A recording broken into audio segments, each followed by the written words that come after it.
Сайн байцгаана үзэгчдээ. Алсын хараа нэвтрүүлэг эхэлж байна. Энэ удаагийн нэвтрүүлгийг олон нийтийн телевизийн 600-ийн студиэс бэлтгэн хүргэж байна. За тэгэхээр энэ нэвтрүүлгийн гол зорилго бол Монгол Улсын хөгжлийн урт хугацааны бодлогыг тодорхойлох шаардлага, гарц, шийдэл, боломжийн талаар хэлцэж чиглэдэг. За энэ удаагийн нэвтрүүлгээр орон сууцны урт хугацааны бодлогыг хэрэгжүүлэх талаар хөндөх гэж байна. За ингээд зочдтой танилцуулъя. Улсын хурлын гишүүн, Монгол Улсын сайд засгийн газрын хэрэгжүүлэх газрын дарга Оюун Эрдэнэ, Хөдөлмөр нийгмийн хамгааллын яамны төрийн нарийн бичгийн дарга Өнөр Баяр, Татварын ерхий газрын дарга Заяа Бал, Хөгжлийн банкны гүйцэтгэх захирал Амар Төвшин, Барилга бот байгуулалтын яамны төлөлтийн газрын дарга Баярот, засгийн газрын хэрэгжүүлэх газрын даргын орон тооны бус зөвлөх Алдар Сайхан, нийслэлийн орон сууцны корпорацийн захирал Сүхбаатар, засгийн газрын хэрэгжүүлэх газрын даргын зөвлөх Батнайрамдал нар оролцож байна. За иргэдийг орон сууцаар хангах урт хугацааны бодлогыг ер нь бид нар яагаад хэрэгжүүлэх шаардлагатай юм бэ? Ингэхдээ өнгөрсөн хугацаанд бас яг энэ салбарт хэрэгжүүлсэн бодлого төлөвлөлт ер нь ямар төвшөнд байна вэ? Таны хувьд бас дүгнэлт хийсэн байгаа тийм ээ? Яг одоо яагаад ийм алсын хараа гэж нэвтрүүлэг хийгдээд одоо гэж үзэгчд гайхчихж магадгүй л дээ тий. Ийм хөтөлбөр бичих гэж утсан байгаа. Тэр нь бол 3 дахь төсөл нь гэсэн үг. Үндсэндээ за бараг 2500 орчим хүмүүс тийм ээ. Одоо энэ хилцүүлэгт өнөөдрийн байдлаар ингээд оролцоод байна. Эрдэмтэн судлаачид манай ихтэй сургуулийнхан за тэгээд үе үеийн бас засгийн газарт ажиллаж ирсэн хүмүүс үе үеийн бас одоо 270 орчим хөгжлийн бодлогын баримтч байгаа. Энэ хүмүүстээр ажиллаж ирсэн бүх багуудтай одоо бидний хувьд бас ингэж уулзч байгаа.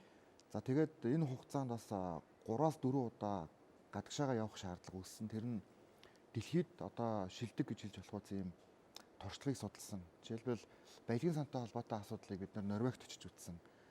Тэгээд бас энэ хугацаанд үндсэн хуулинд баялагын сан гэдэг асуудал бас бодитоор тусгагдж ийм хууль гарах хэрэгцээ орчин бүрдсэн. Бас одоо энэ бол ингээд энэ нэвтрүүлгийн үр дүн бас байж болох талтай. Сүүлд нь бидний хувьд Эстон улс руу явсан. Эстон улсад очиод бид захим шилжилтийг яаж хийх вэ гэдэг өчтөр жишээлбэл Дижитал Монгол гэдэг одоо эстончуудын асуудлыг судлах тэгээ хамтын ажиллагааны санамж жижиг гарын үсэг зурлаа. Тэгэхээр зөвхөн бас ийм хөтөлбөр дээр биш нөгөө бодит ажлууд давхар бас ингэж явж байгаа. За сая одоо энэ баг бол Сингапур улсад очиж ирсэн. Сингапур улсад очиод Сингапурын хөгжлийг тэр чигт нь өөрчилсөн тэр орон сууцны бодлогын нууц нь юу байв гэдгийг судалсан. Нууц нь бол орон сууц барихтаа биш. Нууц нь бол даатгалынхаа системийг шинжилж чадсан байна. Энэ бол санхүүгийн хэсэг болохоос биш. Энэ бол орон сууц барих барилгын материалын асуудал ч юм уу эсвэл арматур төмрийн тухай асуудал биш юм байна гэдгийг бол маш сайн одоо судалж ирсэн. Одоо үүн дээр бид нэр тулгуурлаад одоо томоохон бас ийм даатгалын одоо системийн одоо өөрчлөлтийг хийх шаардлага тулгарч байгаа. Яагаад тэгэхээр бид нэр одоо энэ 9 зорилго тавигдж байгаагийн нэг нь амьдралын чанар ба дундаж давхар гэдэг ийм одоо шинэ зорилт орж ирж байгаа.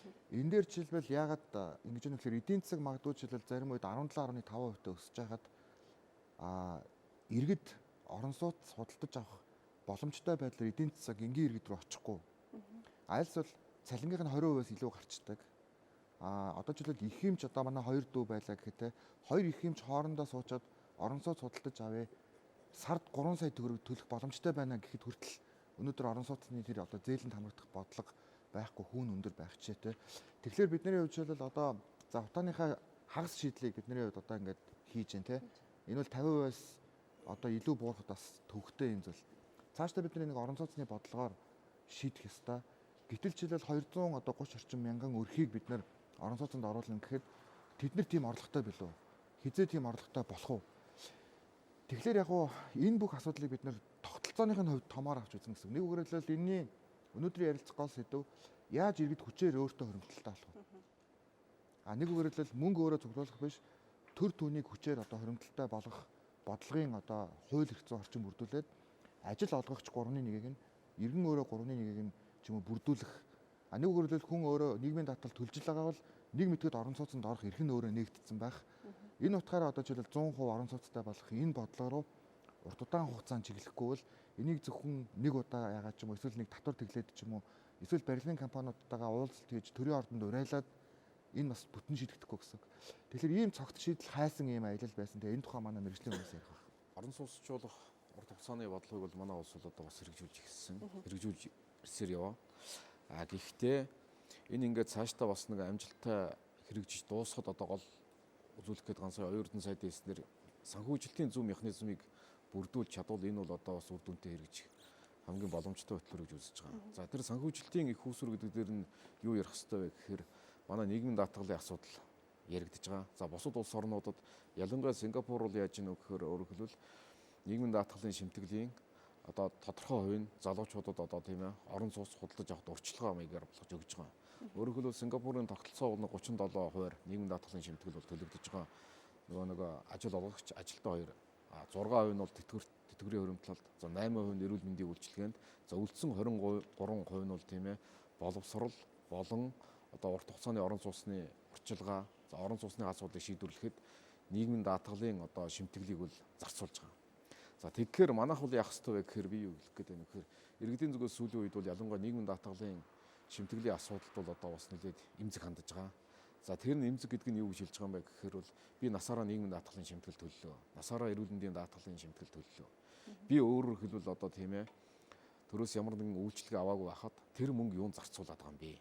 Миний төлсөн мөнгө одоо хайчваа гэдэг асуудлыг шударга ёсны хувьд бол иргэд бол их асууж байгаа. Энэ бол ярих хэвээр асуудал бол мөн үгүй л мөн. За тэгэхээр одоо бол манайх энэ иргэдийн энэ төлж байгаа мөнгө юунд зарцуулагдж байгаа вэ гэхээр өөрөөр хэлбэл нийгмийн даатгалынхаа одоо бусад хүмүүстэй зарцуулагдал ингээл яваад байгаа хуурилтын тогтолцоотойгоо. Цаашдаа бид нар нийгмийн даатгалынхаа систем дээр тодорхой хэмжээний энэ хуримтлалын тогтолцоороо шилжүүл би юу хэлэх гээд байна вэ гэхээр нийгмийн даатгалд одоо өөрөөр хэлбэл 20 онд нийгмийн даатгалд одоо төлөх мөнгөн дүн бол одоо үндсэндээ цалингийн 26% орчим хувь байна л да. За энэ төлж байгаа мөнгийн тодорхой хувийг өөрөөр хэлбэл орон сууцны урьдчилгаа авахд шилжүүлж болох одоо ийм механизмыг бол одоо бүрдүүлж өгнө. Цаашдаа шударга ёсны хувьд ч за иргэдийн одоо хүсэмжилж, за улс орны хөгжилч гэсэн энэ одоо бас зөв шийдэл болох одоо шинэ хуулиур байх магадaltaй л гэж хэлэх гэсэн. Орон сууцны бодлогын хувьд бол яг бидний бодож байгаа нэг чинээлэг дундаж давхрахыг бий болгоно гэдэг том бодлоготой бол яг уялдаж байгаа юм бэл. Сингапур улсын хувьд бол нийт иргэдийгээ бол орон сууцтай болгож энэний хажуугаар бол бусад бүх бодлогуудаа явуулсан байна гэдэг нь харагдаж байгаа юм л. Жишээлбэл газрынхаа одоо менежментийг орон сууцныхаа хаусн програмаараа дамжуулж хэрэгжүүлсэн байх жишээтэй. Нөхөн үржихүүн бодлогоо бас орон сууцныхаа хөтөлбөрөөр дамжуулж явуулсан байх жишээтэй. За мөн иргэдийнхээ хариуцлагыг бас орон сууцныхаа хөтөлбөрөөр дамжуулж явуулсан байх жишээтэй.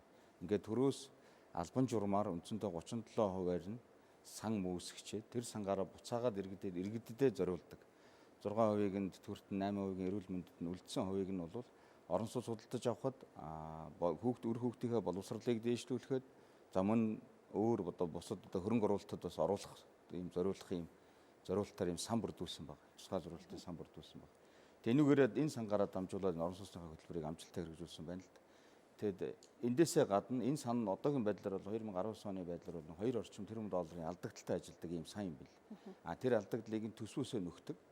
Гэтэл орон сууцтай болох үүднээс ийм их мөнгө төрөөсөө гаргаад энэ сангаас алдагдал үүрээд төсвөөсөө өгөөд байгаа боловч нөгөө талдаа орон сууц эзэмшиж байгаа одоо иргэддээ бас орон сууц эзэмшиж байгаа бол манай хувьд бол одоо амьдран суух зориулалтаа ашиглаж байгаа орон сууц төр татвар ногдуулдаггүй шүү дээ. Монголын хувьд бол Сингапурын хувьд бол татвартай. Тэгээд нэг анх удаага орон сууц эзэмшиж байгаа өөрөө тэр орон сууцтай өөрөө амьдарч байгаа бол татварын хэмжээ харьцангуй бага. Дээдлийн хэмжээ нэг $9300 байж байгаа жишээтэй. Хоёр дахь орон сууцтай болоод орон сууцаа бусдад түрээсэлж байгаа бол тэр татвар нь 2-3 дахин нэмэгдээ явах жишээтэй. Ийм аргаар одоо төсвийн нэг талаасаа орон сууцаараа дамжуулж төсвийн орлогыг бүрдүүлж, нөгөө талаасаа эргээд татвар хэлбэрээр олгодог. Өөрөөр хэлбэл төсвийн дахин хуваарлтын үндсэн зарчим бол айгүй зөв ажилдаг юм байна гэдгийг бол харж мэдсэн байна. Сингапурын жишээг харахад бол үндсэндээ Монгол улсад бол суур тулгуур нь бол байна. Одоо тэр системийг хэрэгжүүлэхэд тэр Сингапурын системийн одоо хоёр гол үүрэг ролд гүйцэтгэдэг одоо нэгж нь болохоор нэг нь орон сууц хөгжлийн сан, тэр нь яг одоо орон сууцны асуудлыг шийддэг. Өөрөөр хэлбэл орон сууцны эрэлтийг одоо хангаж өгдөг. Нөгөөх нь болохоор төв хуримтлалын сан.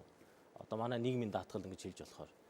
Тэр сан ямар онцлогтой байна гэхээр одоо ажил олгогч болон ажилтнаас нийгмийн даатгалын шимтгэлийг хурааж аваад сан үүсгээд одоо иргэн болгон дээр тэр сан айгүй эрсдэл багтай удирд юм байна.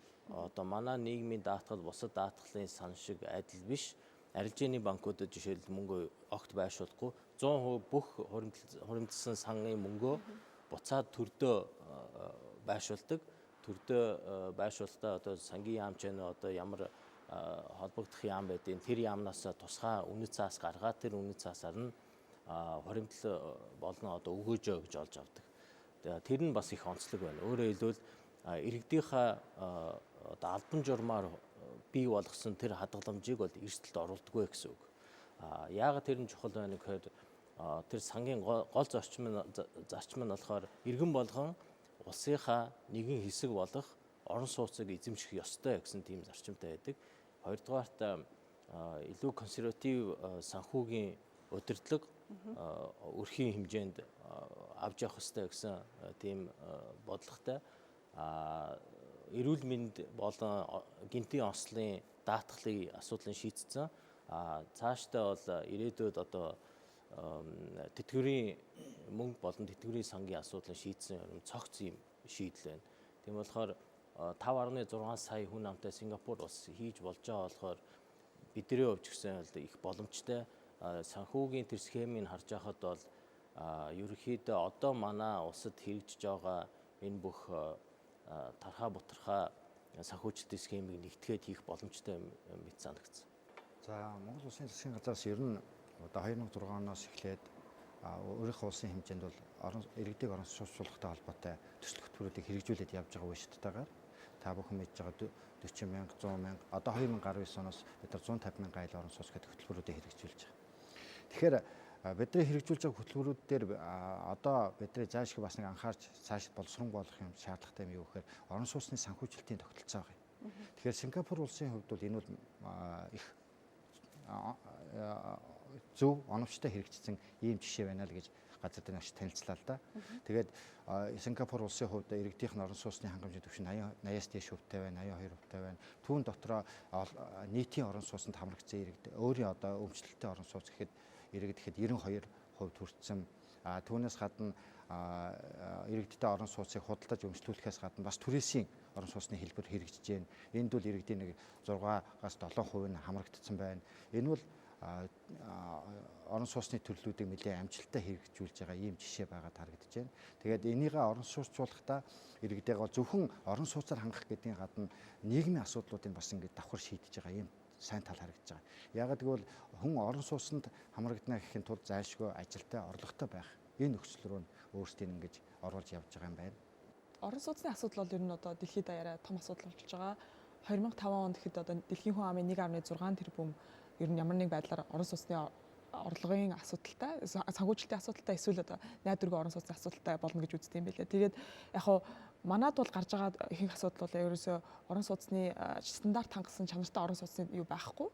Дэлхийн хөгжсөн улсад болохоор ерөнхийдөө орон сууцны үнэлгээ санхүүжилтийн одоо эдийн засгийн дарамт маягаар илэрхийлэгддэг байгаа.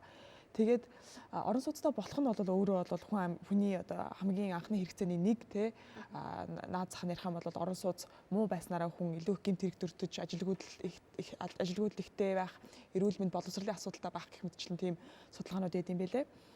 Тэгээд манай улсад ер нь бол орлогод нийцсэн орон сууцыг бий болгохын тулд нэг 3-4 аргаар илүү явдаг. Тэр нь бол газрыг чөлөөлнө, эсвэл барилгын үнийг багасгах, эсвэл засвар урсгал зардлыг багасгах, нөгөө 3-4-т нь болохоор санхүүжилтийг илүү чөлөөтэй болгож өгнө гэсэн тийм байгаа. Тэгээд манай хотод улсад хийгдэж байгаа төслүүд бол олон талаасаа ер нь аль руу нэр нь хандсан бол байгаа. Би гэдгийг хараад байгаа. Зүгээр асуудал нь юу байна гэхээр хоорондоо бас уялдаа холбоо багтай нэгдсэн байдлаар явахгүй. Түүнээсээ болоод айгүйх бүтээмж үр дүнгийн одоо алдагдлаад айгүйх гардаг гэж хэлэх юм уу та тий. Тэгээд манад яг ингээд зээлэнд хамрагдаж байгаа эсвэл зээлэнд хамрагдахыг хүссэн хүмүүсийг мэдээллийг харахад бас хуримтлал хадгаламж айгүйх байхгүй.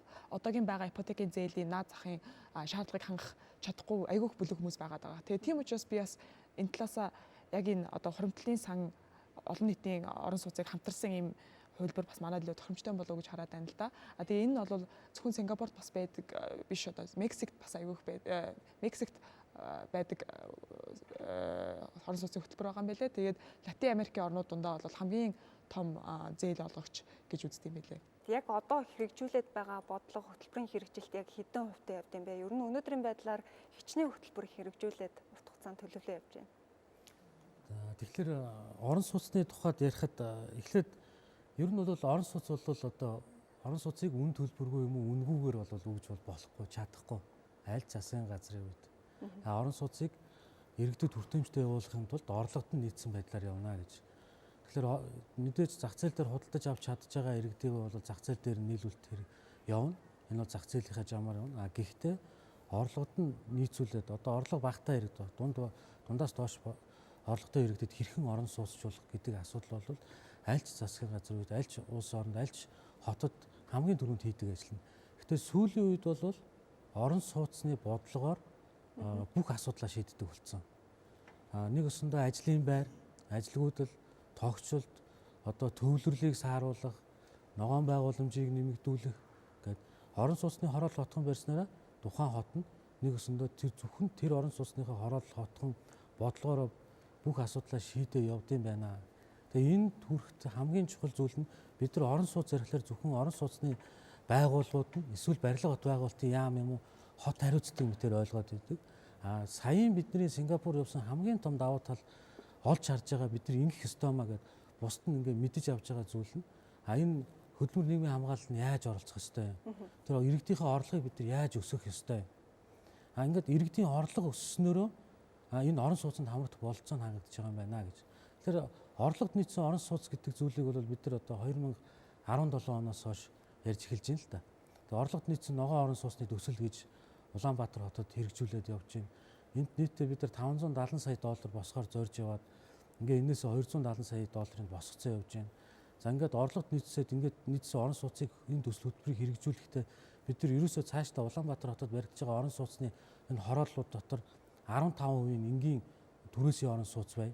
Энэ бол одоо нэгсэндээ 150 мянган орчим төгрөгийн өртөгтэй түрээсийн энгийн түрээс одоо иргэн одоо өмчилж авдаггүй тэгвэл дамждаг.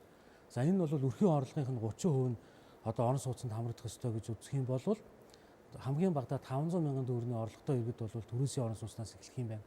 Ингээд шатлаад 600 700 сая төгрөгийн өрхийн орлоготой иргэд маань тэгээд тэр түрээслээд өмчлөх болон бусад хэлбэрээр орлогот нь нийцүүлээд авах тэр болцоогоор хангаж өгье. Ингээд тухайн хотхныхоо 55%-ийг нь яг нөгөө орлогот нь нийцсэн хэлбэрээр буюу түрээслээд өмчлөх болон бусад хэлбэрээр нийлүүлье. 30%-ийг нь бол зах зээл дээр борлуулъя. Энэ бол ингээд нэг газар хэд орлого багтаа иргэдийг төвлөрүүлэхгүй энэ орон сууцны холимог бодлогыг хэрэгжүүлэх нь зүйтэй юм байна гэдэг. За ингээд бидний жишээ нь орлогот нийцсэн орон сууцн дээр жишээ нь 570 сая, за зөвхөн түрээсийн орон сууцн дээр ихэд 500 сая доллар гэд ингээд яваад байгаа юм бол эдгээр дандаа зээлийн болон одоо буцалтгүй тусламжаар хийгдэж байгаа ажлууд. За эрхчил бол бид нар нийтдээ орлогот нийцсэн орон сууцыг 10 мянган орон сууцыг эхлүүлэхээр зорилго тавьсан явж байгаа. Энэ бол барилгын ажил нь эхлэнэ гэсэн үг. Ер нь засгийн газраас гаргасан 150 мянган айлын орон сууц Улаанбаатар хот өөрсдөө 50 мянган айлын орон сууц баримтаа явж байгаа. Хамгийн гол нь бид нар урт хугацаанд яах юм бэ? Санхүүжилтийн схемийг яаж явах юм бэ? Энэ зээлийг дахин зээл аваад яваад ах уу? Эргээд энэ тогтмол энэ иргэдийг тэр орох болцоог нь яаж хангаж өгөх юм? Тэр иргэдийн орлогыг хэрхэн нэмэгдүүлэх юм? Тухайн одоо орон сууцнд хамрагдаад орцсон иргэдийн магадгүй тэр өрхөд байгаа одоо нэг л хүн ажил хийж байгаа бол бусад одоо тэр өрхийн бусад иргэдийг яаж ажилд хамруулах уу? Тухайн хотхон хороололд ажлын байрыг хэрхэн бий болгох уу гэдэг. Энэ бол орон сууцыг нэг өсөндөө ганцхан орон сууцны байгууллага авч явахгүй юм байна. Энийг бол бүгдээрээ нийлж авч явах хэрэгтэй байна.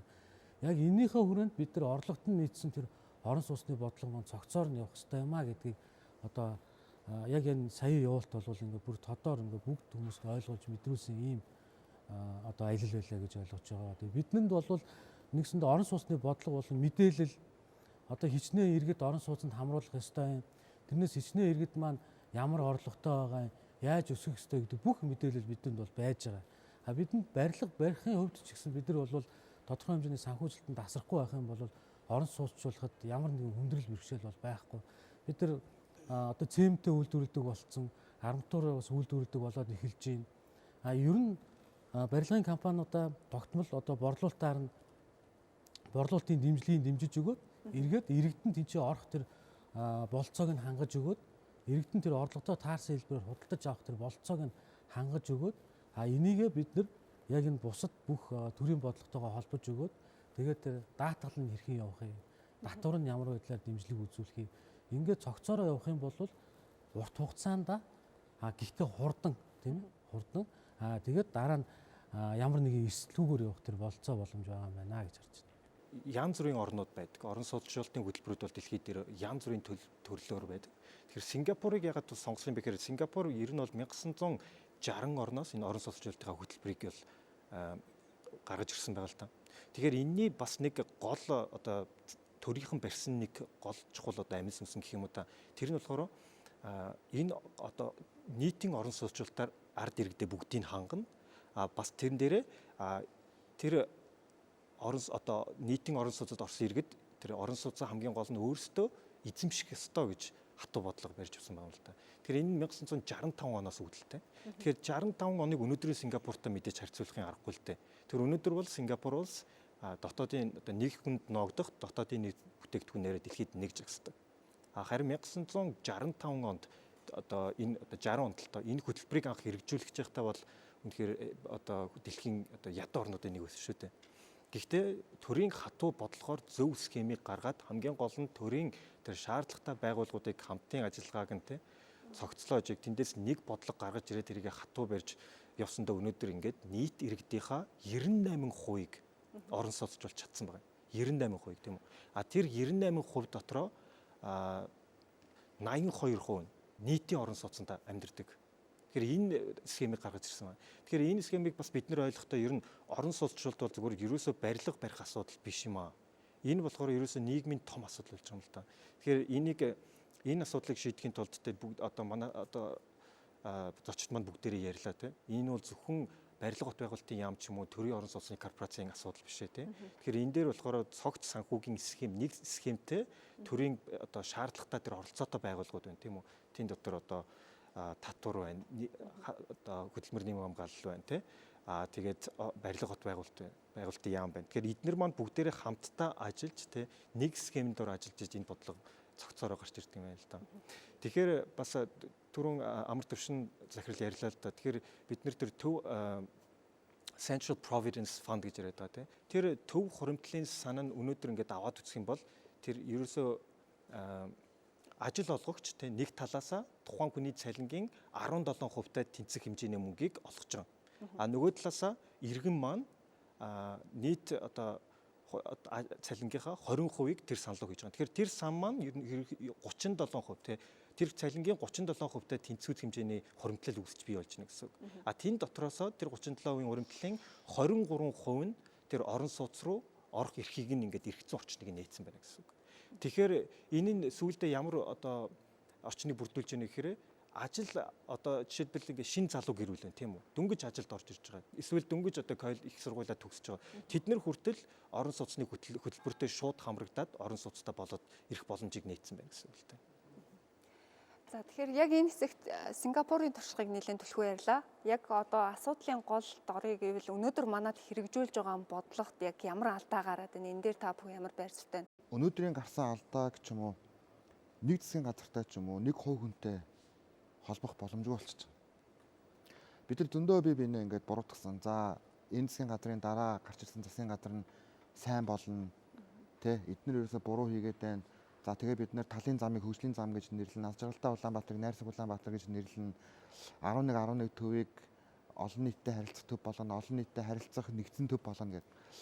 Нэр ус өөрчлснөөрөө байдал сайжирсангүй. Бодлого докторгүй, засаглал докторгүй 30 жил үндсэндээ монголчууд явж ирлээ. Энэ дунд юу болсон? Энэ дунд урт хугацааны ийм шийдэл хүлээсэн ажлууд орхигдсан байна. Энэ бол нэгдүгээр дүгнэлт. Ягаад гэхээр орон сууцны асуудлыг 4 жилийн дотор нэг засгийн газар шийдэх ямар ч боломжгүй. Энийг бид нар хүлээмжшэрх ёстой. Гэр орооллын асуудлыг 4 жилийн дотор нэг засгийн газар шийдэх ямар ч боломжгүй. Тийм учраас бидний хувьд нөгөө магадгүй засаглал нь солигддог байлаа, сонгуулийн үр дүнгээр одоо эрх баригч нам солигддог байлаа гэхэд бодлого яаж доктортой явах вэ гэдэг ийм асуудал дээр л бидний хувьд ингээд хурц ирж байгаа л да одоо ингээд алдаа оноо гэвэл. Тэгэхээр одоо бидний хувьд нэгдсэн ийм одоо бодлого ийм замаар явах юм байна гэдэг чиг хандлагаа тодорхойлох юм цаг болсон. Тийм учраас л бидний хувьд зоригтой гадны жишээг яриад байгаа. Бид бас нэг үгээр хэлбэл нөгөө монголчлох гэж маш их олон юм дээр алдаа гаргасан байна. Монголчлоо гэдэг маань юу гэсэн үг вэ гэхээр аргалнаа гэсэн үг. Тэгээд аргалж тайлгнж явж байгаад асуудал болцсон. Нөгөө талдаа бидний хувьд эргэж бид нар өнгөрсөнд юу болсон асуудлынх нь алдаа өнөөдөр 30 жилийн дараа юу болж байгаа гэдгийг дүгнэхээс аргагүй болцсон. Жишээ нь манай Улаанбаатар хотыг одоо яг дахин төлөвлөх ёстой төс өрн газруудынхаа одоо гэр хороолд амьдарч байгаа иргэдтэй нэг ерөнхийлөгч дахид сонгогдохын төлөө өмчлөх эрхийн гэрчлэгээ бичээд өгсөн ийм улс гэж баг байхгүй. Магадгүй жишээлбэл бүсдэлсэн хөгжил гэж яриул Улаанбаатар хотыг орхиод хөдөө орон нутагт газар өмчлөх ёстой гэдэг бодлогыг хэрвээ 30 жилийн өмнө ч 10 жилийн өмнө явуулсан бол өнөөдрийн нөхцөл байдал маш өөр түвшинд одоо ингээд яригдах ёстой гэсэн.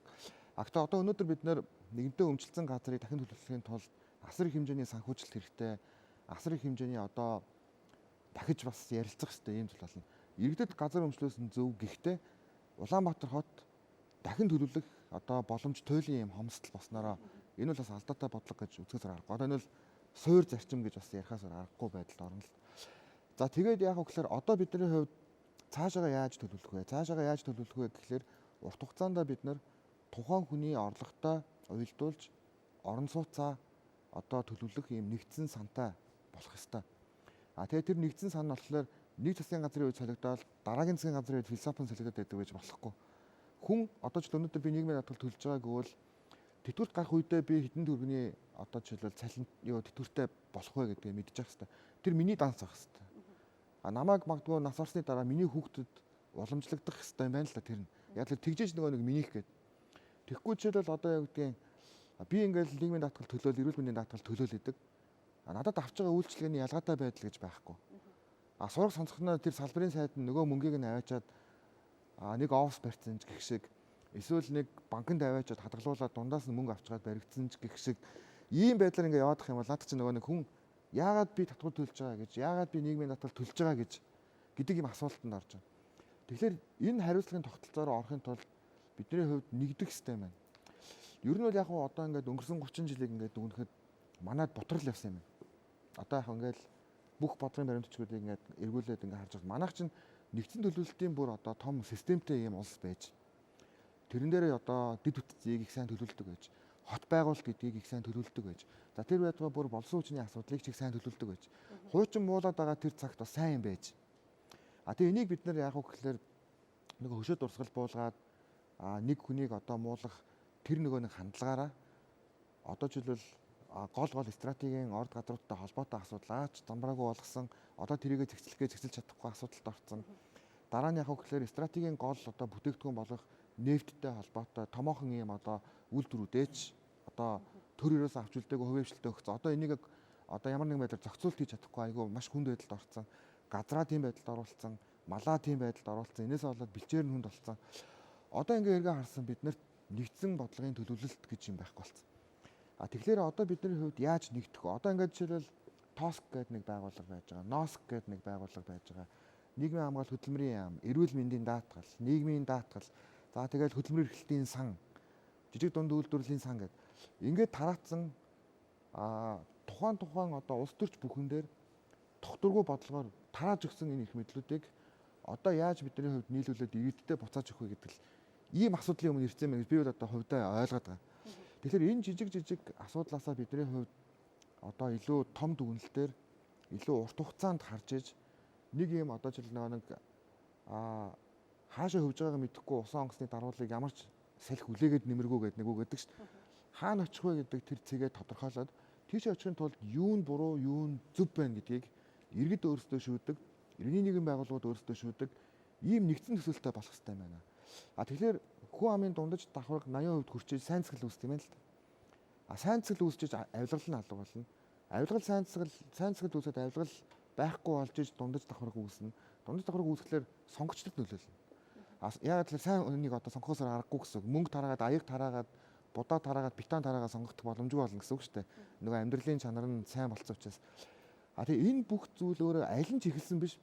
Бүгдээрээ эхлэн нөгөө нэг өндөг ангатгчуу дахин ангатгчуу гэдэг шиг хамт явах ёстой юм цогцоолголт юм байна л да. Тэгэхээр одоо жишээлбэл бидний хувьд ингэ арчсан хувьсгалын 30 жилийн хойд дээр юу гэж дүгнэх вэ гэхээр бид нэр тогтвортой бодлоготой, тогтвортой төр зэсгтэй тэгээд бид нэр илүү урт хугацаанд бодлогыг төлөвлөж түүн дээр их тийм хатуу тэгээд техник эдийн засгийн үндэслэлтэй ийм шийдэл рүү явахгүй бол бутарч унсаар агаад одоо бидний хувьд бодлогогүй улс асан байна. Энэ үл дүгнэлт. За энэ урт хугацааны өнгөрсөн 30 жилээ ер нь манай улс дүгнээд за ирэх цаашдын одоо бас 25 жил ямар байх юм бэ гэдэг дүгнэлтүүд хийгээд байна л да. Тэгэхээр өөрөөр хэлбэл бидний өнгөрсөн хугацааны алдаа бол тийм ээ төлөвлөлтүүдийг тусдаа хийжсэн энэ гол алдаанууд байсан. Цаашдаа бол би юу гэж бодож байна гэхээр одоо жишээлбэл орон сууц барих асуудал бол хотын юм уу барил хот байгуулалтын ч юм асуудал биш энэ эцсийн дүндээ явж явж хөдөлмөр нийгмийн хамгааллын салбарын асуудал болох жишээтэй. За яагаад юм бэ гэхээр өөрөөр хэлбэл ялангуяа нийгмийн даатгалын салбар дээр байгаа энэ мөнгийг орон сууцны одоо их орчилгаа их үүсвэрт яаж шилжүүлэх юм? Эний зөв бодлого менежмент нь ямар болох юм? Нэг. Хоёрдугаарт өөрөөр хэлбэл хэрвээ нийгмийн даатгалын одоо энэ хуримтлалын тодорхой би бүгдийг гэж хэлээгүй л дээ. Өөрөөр хэлбэл бусад улс орнуудын жишг нь бол одоо тэдэн хувь нь тэтгэвэр, тэдэн хувь нь одоо магадгүй эрсдэлт одоо ажилгүй болоход зарцуулна гэдэг ч юм уу. Хэдэн хувь нь одоо магадгүй үйлдвэрлэлийн болох магадaltaй учраас гэдэг тодорхой хэмжээний яагаад үлдэгдлийн бол одоо өөрөөр хэлбэл орон сууц руу шилжүүлэх тухай асуудал ярьж байгаа юм. Хэрвээ ингэж байгаа тохиолдолд орон сууцны асуудлыг ярихдаа бас нийгмийн хамгааллын асуудлуудыг яаж шийдэх юм давхар. Жишээлбэл сургууль цэцэрлэг байх хэрэгтэй. Энэ газрыг өгөхдөө хичнээн ажлын байртай офис баригдах юм. Тэр офист өөрөөр хэлбэл олон хүүхдийн эмэгтэйчүүд зориулаад одоо тийм ээ хөнгөлөлтөөр үйлчлэх түрээсийн талбай байх юм уу юм уу? Тэдний асуудлуудыг яаж шийдэх юм? Магадгүй өөрөөр хэлбэл орон сууц барих гэж байгаа бол аав ээжигээ дэрэгдээ аваад асардаг одоо тийм зураг төслөөр тийм орон сууцуудыг хийх ёстой. Өөрөөр хэлбэл монголчууд бол одоо тийм ээ аав ээжигээ дэрэгдээ аваад асраад явах ёстой. Энэ бол нийгмийн хамгааллын гол том бодлого. Эсвэл магадгүй одоо миний авах гэж байгаа орон сууцныхаа ойролцоо би аав ээжтэй орон сууц авчих гэж байгаа бол тэнд тодорхой хэмжээний хөнгөлтүүдийг бий болгож өгөх ёстой.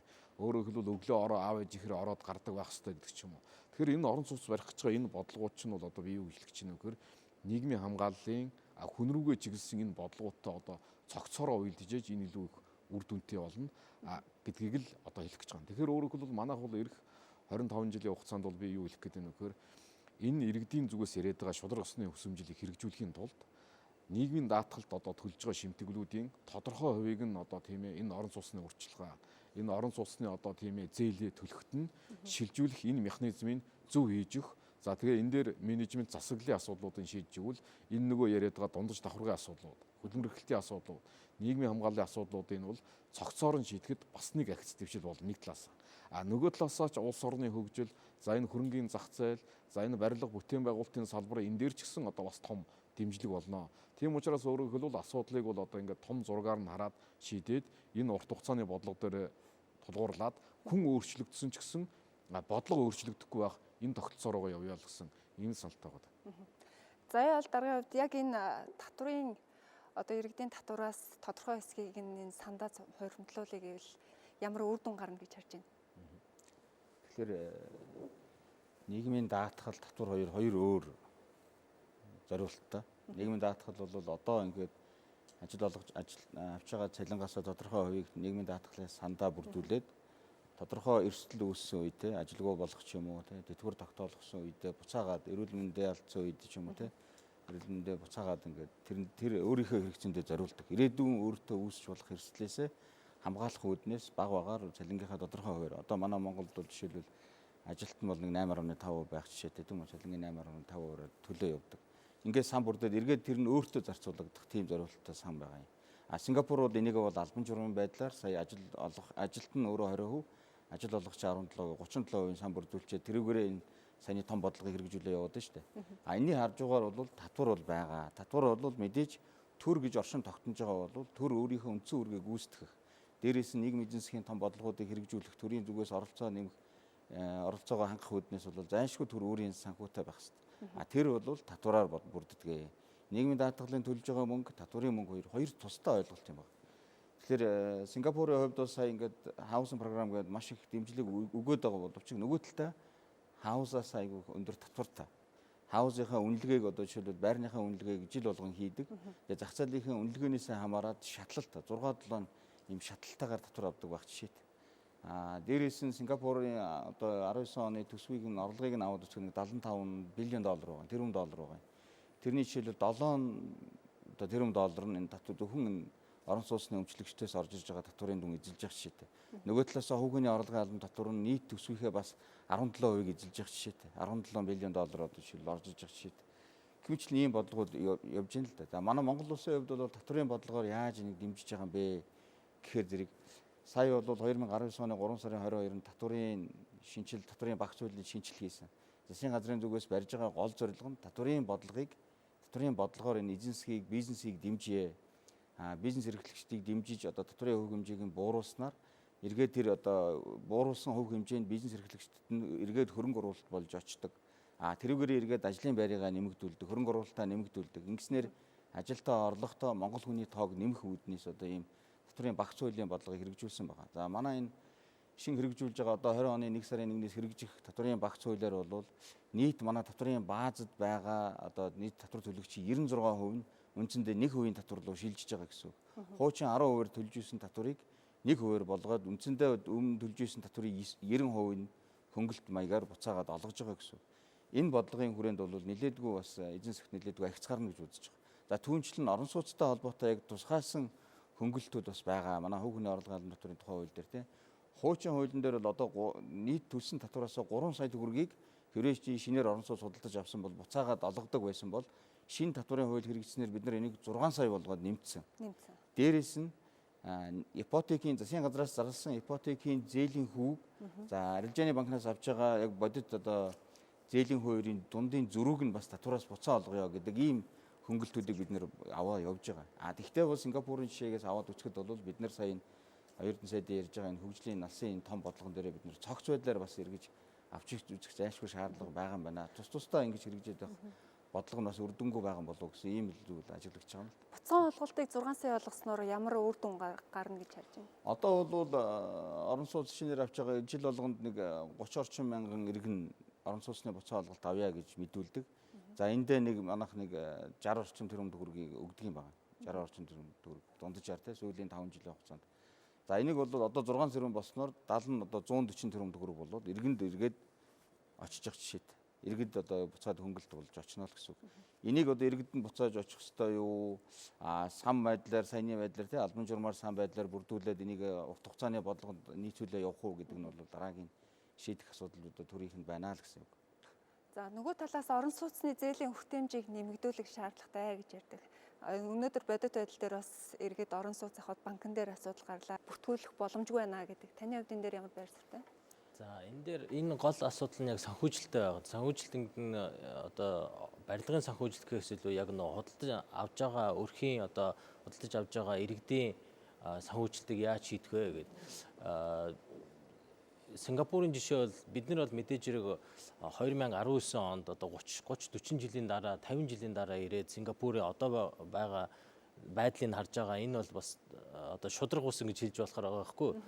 Яг 60-аад онд эхэлж явах тэр үеийг харахад үндсэндээ түрээсийн л орон сууцаар эхэлж байсан байна.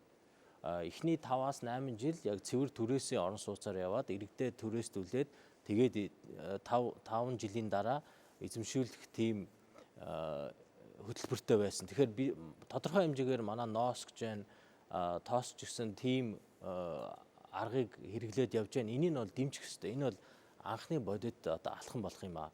Яг тэгвэл яг 8% ипотек бол мэдээж хэрэг бүгдэнд нь хэрэгтэй, эрэлт маш өндөр байгаа. Нийлүүлэлт нь бол хангалтгүй байна те. Одоо эх оны 8% ипотекийн хөтөлбөр үндсэндээ бол бараг зогсох хэмжээнд байгаа гэж ойлгож байгаа. 8% их үүсвэр байсан ч гэсэн нөгөө 20-30% урьдчилгаа төлбөрөө яаж шийдэх вэ гэдэг их том асуудал болчиход. Тэгээ өөрөөр хэлбэл дундаж өрх бол ямар нэгэн байдлаар орлоготой байна. Гэхдээ тэр хоримтлан байдгүй. Тэр хоримтлаа яаж одоо 20-30% урьдчилгаа төлбөрөө төлөхөөгөө дахиад зээл авдаг. Тэгэхээр бид нар энэ зээлийн байн бүх юм зээлэр шийддэг энэ тогтолцоогоос бас гарахгүй л бол болохгүй болчиход байгаа. Тэгэхээр эхний байдлаар одоо нийслэлийн хэмжээнд түрээсийн орон сууцны асуудлыг шийдээд ер нь бол тэгээд тэр нөгөө албан журмын хоримтлын тогтолцоо руугаа бид нар айл болохоор хурдан орох нь их чухал юм аа. 3 дугаарт хөгжлийн банк одоо юу гэдэг бидний том алдаа оюун эрдэнэ сайжруулалт ингээд тархаа бутархаа бүгдээрээ дор дороо нэг өөрийн хоолны тоогоотой тэгэл ингээд нэг Монгол Улсын гадлаа юм хийж яах гэсэн тий. Гэтэл одоо энэ цогц ингээд бүх яам агентлгүүд төрийн өмчт компанид хоорондоо бас нэг уялдаа холбоотой ажиллахгүй болохгүй байна. Би хөгжлийн банк ч гэсэн одоо их хэмжээний мөнгө гаднаас дотноос босгоод тэрийг тэгэл одоо зээл хэлбэрээр гаргаад одоо миний хийж байгаа ажлын 50% нь бол өмнө гарсан муу зээлийн хооноос хөөцөлдөг. Энэ бол тийм байх ёсгүй байхгүй. Энэ бол одоо ирээдүйд Монгол Улсын эдийн засгийн хөгжилд зориулсан дэр бүтцийн хөрөнгө оруулалтын асуудлаа шийдээд хөгжилтийн зээлийн гаргаад явж явах хэвээр экспорт валютын урсгалыг нэмэгдүүлсэн тийм хөтөлбөр компани одоо төслүүдийг санхүүжүүлэх хэвээр. Гэтэл одоо бид нар бас одоо өмнө хийсэн алдааны одоо үр ашиг нь ийм л байна л да. Тэгэхээр энийг одоо яаралтай өөрчлөх нэг чухал. За нэгдсэн бодлого цогц бодлогыг хэрэгжүүлэхэд эхлээд техник эдийн засгийн үндслийг боловсруулах, судалгаа хийх гээд олон ажлуудыг хийх шаардлагатай болно. Энэ дээр та бүхэн ямар байр суурьтай энэ бат найрамдал зөвлөхийн хувьд бас санал хэлэх үү? Тэгэхээр зөвлөлтөө ер нь сүүлийн яг урт хугацааны хөгжлийн бодлого бас бичгэд яг тэр боломжийг олголоо л да. Тэгэхээр бид нэр сүүлийн 30 жил ингээд гаргасан шийдвэрийнхаа үр дүнг ингээд аваад үзэхэд тийм. Тэгэхээр тэн дээр одоо маш олон зүйлүүд яг чиний би түрүүчийн хэлснээр тийм техник эдийн засгийн үндэслэлгүйгээр хийгдсэн учраас буцаж ирээд хан мөргсөн ч юм уу замдаа алдаа гаргасан байх жишээ тийм. Тэгэхээр альва томоохон төслүүдийг бид нэр ялангуяа энэ орон сууцжуулалт ч юм уу. Тэгэхээр энийг заавал урт хугацаагаар харахаас өөр барьцгүй болж байгаа юм л да. Тэгэхээр энэ нь яагаад гэвэл зөвхөн нэг барилга барих асуудал биш. Энэ нийгмийн цогц асуудлыг шийдсэн учраас энэ урт хугацаагаар харж аж тэрний урт хугацаанд одоо бодлогоор гаргаж ирэх хэрэгтэй. Тэгэхээр зөвхөн орон сууцжуулалт гэлтгүй те альва тийм томоохон төслүүд бүгдээрээ техник эдийн засгийн үндэслэл заавал гарах хэрэгтэй. Тэгэхээр энэ урт хугацааны бодлогын хүрээнд ч гэсэн бид нэр техник эдийн засгийн үндэслэл хийгдэх шаардлагатай төслийн жагсаалтыг бас гаргаж байгаа.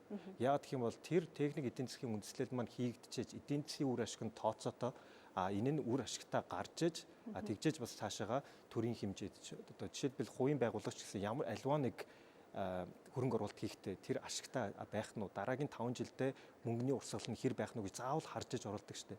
Тэгэхээр тэрүүнтэй яг ялгаагүйгээр төрийн альва одоо хэрэгжүүлж байгаа бодлого авч хэрэгжүүлэх төр төслүүд хөтөлбөрүүд бүгдээрээ ямар нэгэн техник эдийн засгийн үндэслэл заавал хийгдчихэж тэрийг нь бас дүгнжээж цаашаага явах тэр зарчмыг бас баримтлах ёстой учраас энэ урт хугацааны бодлого дээр яг тэр техник эдийн засгийн үндэслэл шаардлагатай одоо төслийн жагсаалтууд гарч байгаа. За танай мэдээч хэрэг одоо орон сууцны төслийг энэ яг хэрэгжүүлэхийн тулд энэ төрөөс хэрэгжүүлж байгаа одоо үндсэн барилга бол маш найдвартай, чанартай, тэгээ хямд тусрах хэрэгтэй.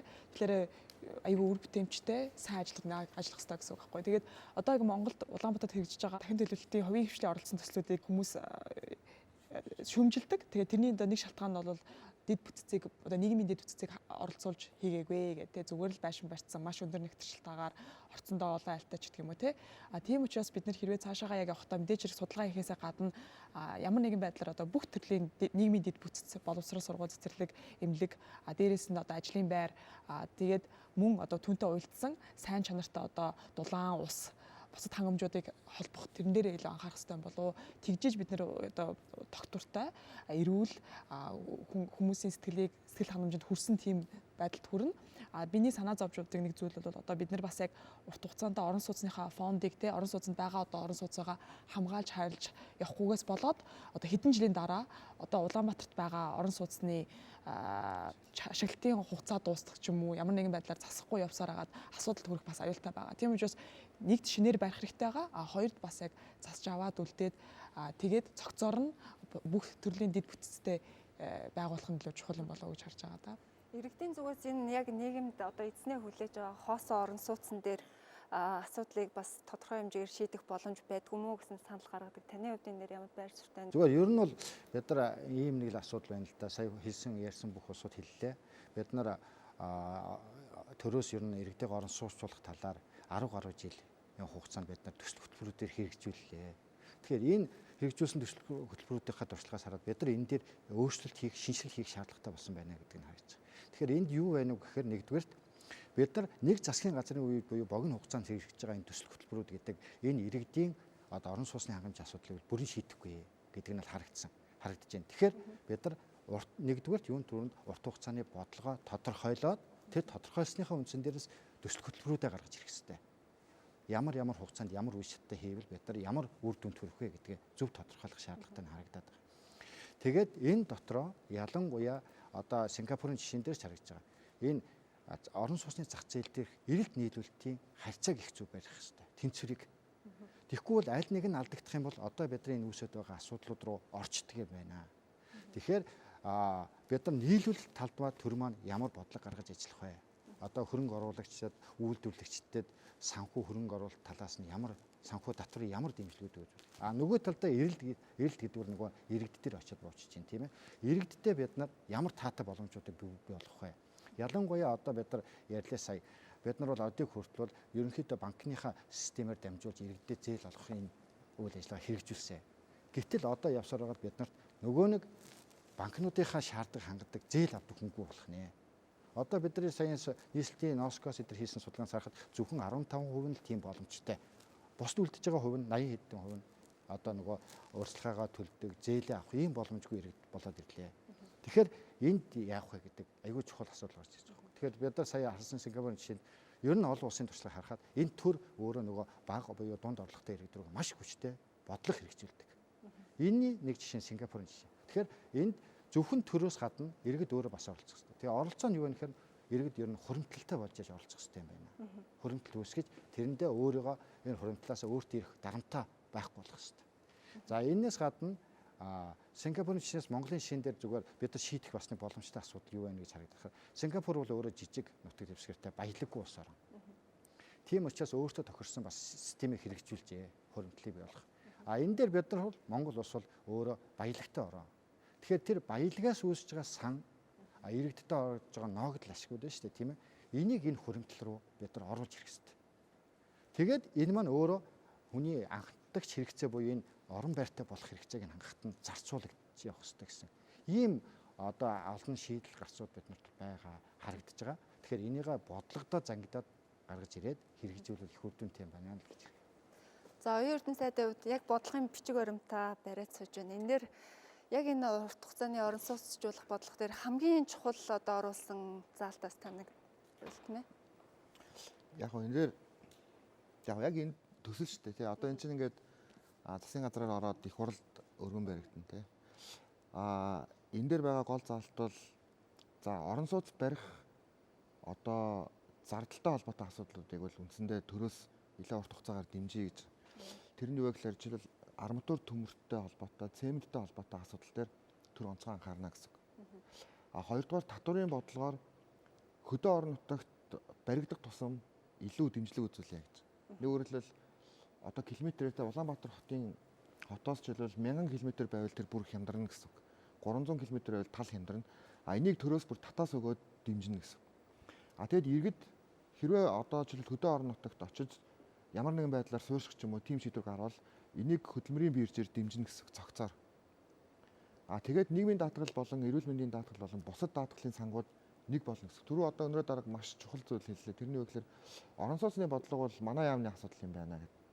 Үнэн гэхдээ бас зөвхөн энэ яамны асуудал биш. Энэ бүгднгийнх нь асуудал болчиход байна. Энэ Улаанбаатар хотын асуудал, энэ боловсролын яамны асуудал, энэ барилга хот байгуулалтын яамны асуудал, нийгмийн хамгаалалт хөтөлмөрийн яамны асуудал, тэ энэ засгийн газрын хэрэглэх газрын асуудал, энэ зам тээврийн яамны асуудал, энэ эрүүл мэндийн яамны асуудал. Нөгөө дунд нь одоо энэ чинь стандарт тогтож таарна шүү дээ. Тэгэхээр бид нэр бүгд оролцож энийг шийднэ. Бүгд оролцож шийднэ гэдэг нь юу вэ гэхээр түрүү бас бидний хувьд ярьсан энэ өөрөө техник эдийн засгийн үндэслэлтэй аргачлалын зөв байх хэрэгтэй болж байгаа юм л да. Тэгэхээр тийм аргачлалын асуудлууд орсон байж байгаа. Тэгэхээр яг хуу ерөнхийдөө амьдралын чанар ба дундаж одоо орлоготой иргэдийг яаж бүрдүүлэх вэ гэдэг дотор нийтдээ 7-8 ийм одоо 30 жилийн хугацаанд уртаар хэрэгжих төслүүд байгаа. Нэг нь бол энэ орон сууцтай холбоотой. Нэг нь орон сууцнд орсон хүмүүсийнхээ орлогыг нь яаж дэвшлүүлэх вэ? Тэрэн дотор одоо нэг бизнесийн стартап гэж ярьдаг жижиг дунд үйлдвэрлэл эрхлэлт нь яаж дэмжих вэ? Боловсролын тэтгэлгийг нь яаж бидний хувьд авах вэ? Мэдээж тэр чинь одоо боловсролтой байж орлого нь сайн болно. Тэгэхдээ хүүхдэд нь тэр боломжийг олох хэрэгтэй гэдэг. Тэгээд тухайн хүнийг цогцоор нь харах гэдэг утгаараа энэ бас анх удаадаа ер нь яг өмнө нь яг гэхээр бид нар эдийн засгаа яриад хүнээ орхичдаг. Эдийн засаг нь хөгжих нь зөв. Гэхдээ эдийн засаг хөгжөөд хүнийхээ бодлогыг давхар авч явахгүй болохоор тэр нэг орлоготой хэсэг дээрээ одоо жишээлбэл илүү наалдаад орлого багатай хэсэг дээрээ болохоор нөгөө юмны үн нэмэгдэнгүү тэр нь инфляц болоод бүр илүү бухимдал төрүүлэх ийм нөхцөл байдал руу бас ингээд ороо яваадсан гэдэг утгаараа туссан байгаа гэж ойлгож байна. За түрүүн бид нэр ерөнхийдөө Сингапур улсын туршлагыг л гол төлхөө ярьлаа. Өөр одоо улс орнуудын туршлагаас суулцвал та бүхэн ямар саналтай байна? Миний хувьд бол одоо бүгд найрамд хятад ард улс бол үнэхээр одоо энэ орон сууцжуулалтын бодлогоо урт хугацаагаар төлөвлөөд маш олон одоо үр дүн гарсан байт юм билээ. Гэхдээ яг энэ бага орлоготой иргэдээ гол төлхөө дэмжиж, за мөн зээлийн үрх хэмжээ нэмэгдүүлсэн, сангаа бүрдүүлсэн гэд маш олон талын одоо хөтөлбөр нэг цогцоор нь хэрэгжүүлсэн байт юм билээ. Улаанбаатар хотод сая анх удаага Азийн хотуудын орон сууцны форум гэж хийсэн. За энд оролцож байгаа Япон, Солонгос, одоо Хятад энэ орнуудын ерөөсөө явж байгаа бодлого нь тэр чигтээ дандаа орлогод нийцсэн энэ орон сууцрлуу хөтөлбөрийн чадварт нийцсэн хэлбэрлүү нь явагдсан. Солонгосынх бол арай давуу тал нь арай өмнө алхаж байгаа нэг шийдэл нь өмнө нь түрээсийн орон сууц нь бол нэлээд одоо эрчтэй явцсан. Энэ нь бол иргэдэд нэлээд хүрсэн байж байгаа. Энийгээ цааш нь үргэлжлүүлэхдээ яг одоо бидний энэ яриад байгаа энэ цогц хэлбэрээр ажлын байрын эрүүл мэнд бусад бүх салбаруудаа нэгтгсэн хэлбэрлүүгөө явдаг болсон. За жишээ нь Хятад гэхэд 7 төрлийн орлогод нь нийцсэн хэлбэрийн борлуулалтын одоо хэлбэрийг гаргаж ирсэн байна. Тэгэхээр манайх бол энэ засгийн газар анх удаага түрээслээд өмчлөх гэдэг хэлбэрийг одоо баталж өгсөн байж байгаа. Энэ засгийн газар дээр. Нэгсэндээ өмнө нь энгийн төрөөс байсан бол түрээслээд өмчлөн уурчлага мөн хүүгүүгээр тэрийг тодорхой хугацаанд төлөөд авах тэр болцоог нь хангаж өгч. Яг энэ түрээслээд өмчлөлтөр манайх бол хоёрхан хэлбэр явж байна. Нэг нь бол уурчлага 30% өрөөд цаашаа ипотекийн зээлд хамрагдах, нөгөөх нь тодорхой хугацаанд төлөөд дуусгах хоёрхан хэлбэр явж байна. Тэгэхэд Хятадын 7 төрлийн орлогод нь нийцсэн хэлбэр явж байна. За ингээд Солонгос болон одоо Вьетнам бүхэл хотууд яг энд явж байна. Гэхдээ бүх хотуудын одоо туршлагаас харахад бид нар орлого багтаа иргэдийг нэг газар төвлөрүүлж болохгүй юм байна. Бид нар энэ холимог тогтолцоог түлхүү явуулах хэрэгтэй байна. Энэ хүрээнд түрүүний хэлээд байдаг одоо бидний гэсэн бодлого дотор орсон байж байгаа 15% нь энгийн дөрөөс бай, 55% нь яг энэ орлогод нь нийцсэн хэлбэрээр яваа. Үлдсэн 30%-ийг нь түрээслээд шууд зах зээл дээр борлуулъя гэдэг. За яг энэ тогтолцоо ерөөсөө бүх хот хороололд байх хэрэгтэй байна. Бидний хамгийн том алдаа бол юу гэдэг энэ тэр үндсэн бодлого байхгүй зөвхөн байшин барил гэдээс орон сууцаал барь гэдээс. Ялангуяа энэ гэр ороолын дахин төлөлтийн тэр зөвхөн бушууган шиг орон сууцаа барь гэсэн маань буцаага төрийг хүртэл сүлдээж эхэлсэн. Тийшээгээ 2 орон сууц барьцдаг, тийшээгээ замаа яаж тавих уу, дид үцээ яаж татах уу, дид үцийнхээ газрыг яаж чөлөөлөх үү, буцаага сургууль цэцэрлэг яаж барих уу, нөгөөт нь буцаад асуудал шийдэх биш том бориулан болж үүсэж байгаа. Тэр үднэс бид нар асуудлыг шийдэхдээ хамгийн багадаа 4-5 гадна төлөвлөх ёстой юм байна. Тэгээд тэрийг нь цогцоор нь шийдэхдээ сургуулийн эмнэлгийн тэр газрыг нь тэр шууд эрүүл мэндийн яамд нь газрыг нь олгод юм уу? Тэ одоо боловсролын газарт нь сургууль цэцэрлэгийн газрыг олгод юм уу? За яг энэчээр хичнээн ажлын байр бий болгохын нэгтэрсэн хэд байхын хөдөлмөр нийгмийн хамгааллынхаа яамтай яаж холбогдохыг гэдэг. Энэ бүх бодлогууд маань одоо л дөнгөж яригдаж, одоо л дөнгөж хийгдэж эхэлж байна. Яг Япон улс, Солонгос улсын хувьд энэ түрээсийн орон сууцыг иргэдээр хангах дээр нэлээд төлөв бодлого яваад идэг. Тэндээс харагддаг ер нь бодлогын юм. Ер нь бусад одоо улсууд байна Азийн, Малайз, Тайланд зэрэг улс орнууд дээр яаж харагдаж байна гэхээр төр энэ иргэдийн нөгөө дунд бага орлоготой иргэдийн орон сууцжуулах тал дээр ялангуяа энэ орон сууцны санхүүжилтийн тогтолцоог нэг зөв бүрдүүлэх тал руу анхаарал өгд юм билээ. Тухайлбал одоо ерөөсөө нөгөө төрийн оролцоотой банкуудаараа дамжуулж нөгөө их хүйсрүүдийг өгдөг. Тэд нар цаашаа бага хүүтэйгээр одоо бас тодорхой одоо орон сууцны холбоодоор дамжуулаад иргэдэд хүргэдэг ч юм уу. Ийм байдлаар дамжуулах хүүгийн их бага хуваар оногдуулдаг. Тэгснээр иргэдэд нөгөө нэг орон сууц авах төлбөрөө бий болгох тийм нөхцөлийг бүрдүүлдэг ийм бас жишээ байгаад байна. Сая Солонгос улсад очиж чарлаа. Ер нь зүгээр бусад улсуудын жишээг сүүлийн үед яаж ирэх нийлүүлэлт талдаа ер нь бас орон сууцны хангамж талдаа нэлээд анхаардаг болчих. Гэхдээ нөгөө доктортой хөгжлийн зорилтууд гэдэг рүүгээ чиглээд нөгөө ногоон орон сууцны зээлүүдийг айгүй их гаргадаг байна. Гэхдээ төрөлжүүлж энэ дотроо ямар хэмжээний ямар байрлал бүрэн одоо ногоон байрлагт бол ямар хэмжээний зээл бага хүүтэй зээл олгоно дундад төвчнийхт нь тэдэн хуваар гээд төрөлжүүлээд бас явж байна.